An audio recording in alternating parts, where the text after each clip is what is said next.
Albumin हमारे शरीर में होने वाला एक बहुत ही महत्वपूर्ण प्रोटीन है। लिवर हमारे शरीर से यानी कि खाने में से प्रोटीन निकालता है और उस प्रोटीन को एल्ब्यूमिन बनाने में हेल्प करता है। अगर किसी की लिवर की प्रॉब्लम हो, लिवर में कोई बीमारी आ गई हो या फिर लिवर में कोई डैमेज आ गए हो, तो सीरम में यानी कि खून में एल्ब्यूमिन की मात्रा कम या ज्यादा हो सकती है। अगर किसी की किडनी में कोई बीमारी हो तो ये एल्ब्यूमिन किडनीज के द्वारा यूरिन में निकल आता है। आमतौर पर किडनीज वेस्ट प्रोडक्ट को एक्सक्रीट करता है और एल्ब्यूमिन जैसे प्रोटीन को हमारे शरीर में बनाए रखता है। लेकिन अगर किडनी में किसी प्रकार की बीमारी आ गई हो तो ये किडनी एल्ब्यूमिन को गलती से एक्सक्रीट कर देता है और यूरिन के द्वारा निकाल देता है। यूरिन माइक्रो एल्ब्यूमिन टेस्ट एक इतना माइक्रोस्कोपिक लेवल पे होने वाला टेस्ट है जो माइक्रोस्कोपिक एल्ब्यूमिन को यूरिन में डायग्नोज कर सकता है। अगर micro albumin urine test positive आ जाए यानी कि माइक्रो एल्ब्यूमिन यूरिन टेस्ट में अगर एल्ब्यूमिन दिख जाए तो ये क्रॉनिक किडनी डिजीज का लक्षण हो सकता है। तो आमतौर पे ये टेस्ट किसे सजेस्ट किया जाता है? ज्यादातर अगर किसी को डायबिटीज या ब्लड प्रेशर बहुत सालों से है तो उन्हें ये टेस्ट करने का सजेशन दिया जाता है। ये दोनों बीमारियां किडनी के लिए बहुत ही हानिकारक होती है और किडनी पे इन बीमारियों का असर सबसे पहले दिखने लगता है। इसीलिए अगर किसी की डायबिटीज कई सालों से चल रही है, बीपी किसी को अगर कई सालों से है, तो आपके डॉक्टर आपको ये टेस्ट करवाने का सजेशन दे सकते हैं। खासकर अगर किसी में टाइप 1 डायबिटीज हो तो उन्हें 5 साल में एक बार ये टेस्ट करवानी चाहिए। जैसे जैसे उम्र बढ़ती जाए वैसे इस टेस्ट की फ्रीक्वेंसी घटाती जाए। हाई बीपी अगर किसी को 10-20 साल से है तो उन्हें ये टेस्ट रेगुलरली जरूर करवाना चाहिए। अगर किसी के फैमिली में किडनी की बीमारी की ऑलरेडी पहचान है तो उन्हें ये टेस्ट रेगुलरली करवानी चाहिए।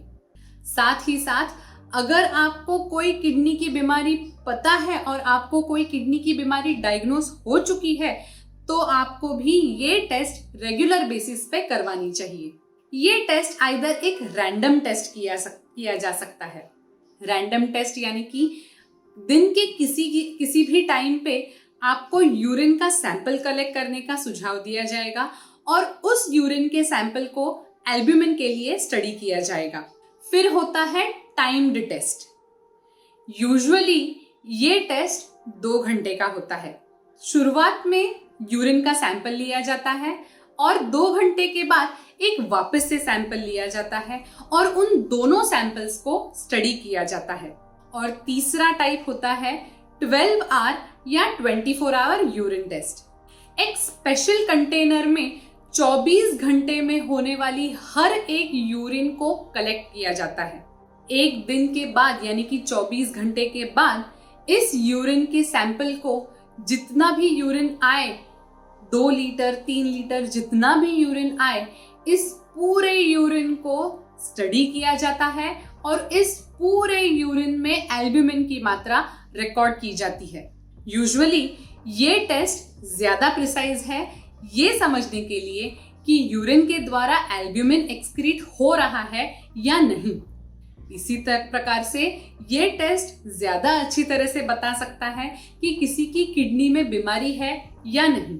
अगर आपने माइक्रो एल्ब्यूमिन यूरिन टेस्ट करवा ली हो तो आपके रिपोर्ट्स रैंडम है, रैंडम टेस्ट, टाइम्ड टेस्ट या 24 आवर यूरिन टेस्ट के हिसाब से वेरी हो सकते हैं। यूजुअली रैंडम टेस्ट में नॉर्मल लेवल्स 30 माइक्रोग्राम पर mg ऑफ क्रिएटिनिन होते हैं। 300 माइक्रोग्राम से अगर ज्यादा लेवल पाई जाए तो उसे माइक्रो एल्ब्यूमिन यूरिया करके लेबल किया जाता है और ये टेस्ट पॉजिटिव मानी जाती है। अगर कोई टाइम्ड टेस्ट करवा चुका है तो टाइम्ड टेस्ट की नॉर्मल वैल्यू 20 माइक्रोग्राम से कम होनी चाहिए।